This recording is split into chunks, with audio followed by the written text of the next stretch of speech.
Hey,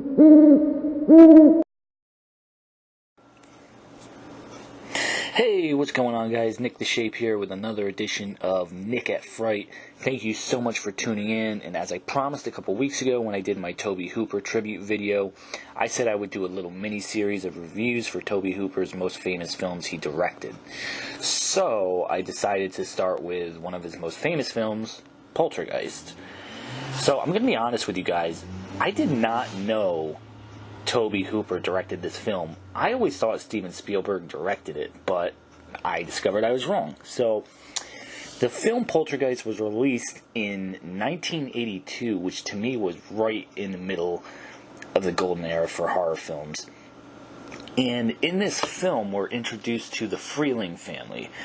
Now, they are your average middle-class American family. The family consists of Steve and Diane as the parents, played by Craig Nelson and Jo Beth Williams, and there are 3 kids. You got Dana, the oldest, who is a teenager, played by Dominique Dunne.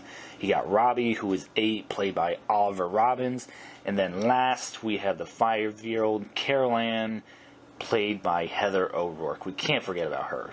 Can't forget about her, guys. The most memorable character in the movie. We'll get to that later on. Now, all live in the same house together in California. Steve, the father, works in real estate. He's very successful. And Diane, the wife, she stays at home with the kids. What happens is eerie things, strange things start to occur in the household.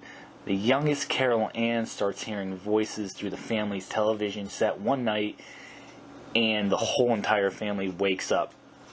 And as this is going on, the family watches Carol Ann as her fascination grows with the television set, and all of a sudden an earthquake happens. And then we hear the infamous line from little Carol Ann, "They're here." The following day, the family witnesses furniture moving on its own and materials in the house breaking. Yikes. At this point, the family doesn't seem to be spooked or worried until the following night. And the next night, while the kids are trying to sleep, a tree breaks through the kid's bedroom window and grabs Robbie. Awoken by the noise, the parents go outside to rescue the boy. They are successful rescuing Robbie, but when they return, Carol Ann is missing. She is nowhere to be found, guys. So during the time when Robbie is being rescued, audiences are shown Carol Ann walking into her closet as she follows this bright white light. And she follows this light and gets trapped in some type of portal with the dead.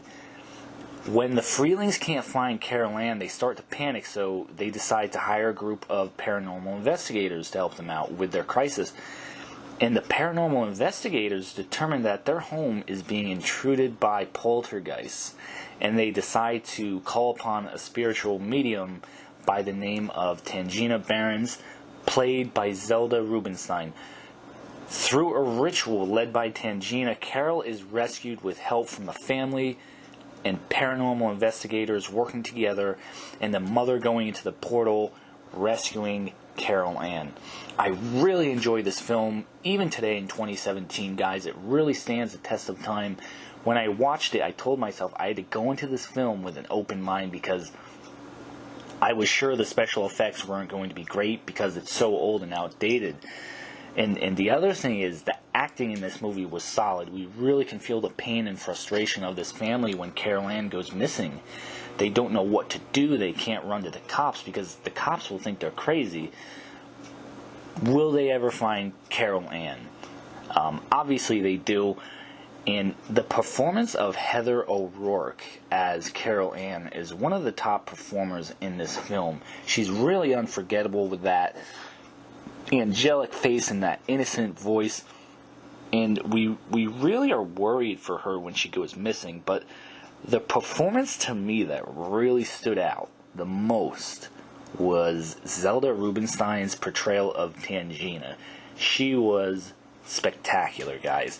Everything about how she played the character seemed like it was the way we would have seen her if Tangina was a real person. She had that unforgettable squeaky voice, and you could just feel that she had this aura about her that the other people in the story didn't possess, and that was because she was a psychic medium. She had this power about her that no one else had, but it was how Zelda Rubinstein was able to spread that aura on screen, and how she was able to captivate audiences. It was just so truly remarkable, and honestly, guys, I really feel like she stole the show. The special effects obviously were outdated, like I said, but the use of the bright white light, whenever we see the portal entrance where Carol Ann is trapped, it's such a beautiful bright light, and it's so memorable. And the fact that, you know, Hooper was able to create that kind of visual effect in '82 was really admirable. And the other thing I want to talk about is how Hooper really set the bar for horror films with this movie, just like he did with Texas Chainsaw in '74. And again, it was only 1982, so special effects weren't great yet at this time. Technology wasn't the greatest, but he shows us that you don't need all the best of the best to make a horror flick, and one that really wows audiences. And the other thing, he also started a trend with this movie with the whole children going missing story that we see so much of today, and it's just kind of widely overused now, but he really set that trend. So I'm going to give this film 4 out of 5 stars. Highly recommend this film. With Halloween coming up, it's perfect. This is one of Hooper's best works easily, so I highly recommend you guys to check it out. Thank you so much for watching. I'm Nick the Shape. Sleep tight.